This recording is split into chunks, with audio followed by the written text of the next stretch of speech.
Antonio Vitorino, welcome to WPC TV.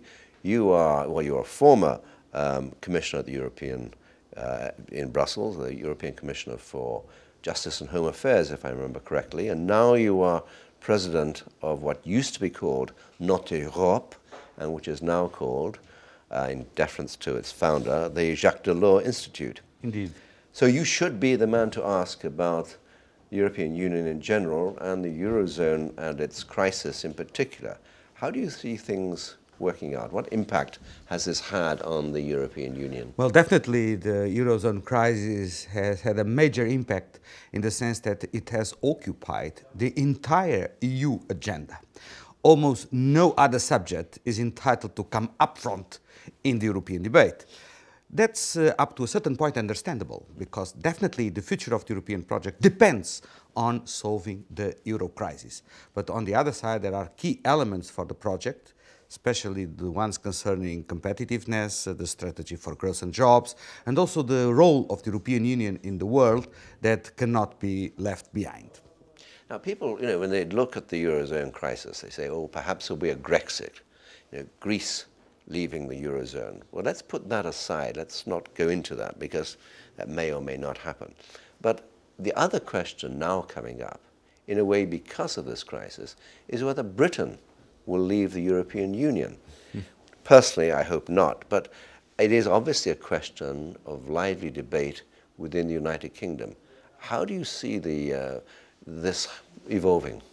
First of all, let me say it very clearly. I hope that no one leaves the boat, nor Greece, nor the UK. Referring to the UK question precisely, I think that the UK has a key role to play in the European Union.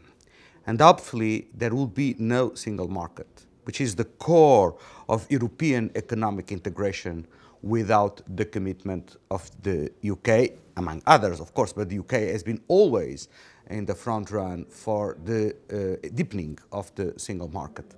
And I think that the contribution of the UK to the European project remains quintessential, not only for the internal market, but for the entire cohesion of the continent. Enlargement, for instance, further enlargement has always had in the UK a big supporter. If the UK tends to have a low profile or being detached from the European project, quite a few elements essential for the future of Europe will be lowered, and I don't welcome such decision.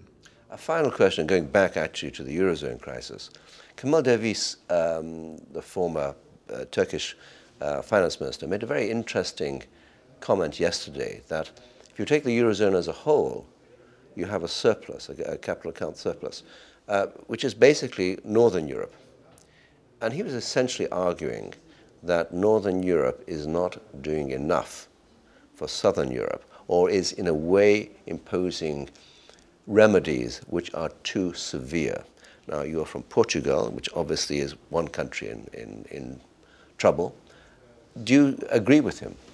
I think that we have two different problems. The first one being that the crisis of the euro has made more clear the fact that there are internal imbalances in the European Union due to the fact that the economic pillar of the EUEM was not fully deployed. And in that sense, I believe that Kemal Dervish is absolutely right. On the other side, it is not true that there has not been solidarity. No, there has been solidarity. But solidarity at a price. Yes, sometimes too late, sometimes too little. My key point is that austerity will not do the job alone. And hopefully the countries that are in trouble need to put their public finances in order. That's quite clear. They need time for that purpose, if they want to achieve that with social cohesion. On the other side, definitely, there is a need for a common European intervention that goes beyond the mere sum up of national adjustment programs. Well, let's keep our fingers crossed that it's going to end happily. Antonio Vitorino, thank you very much indeed. Thank you.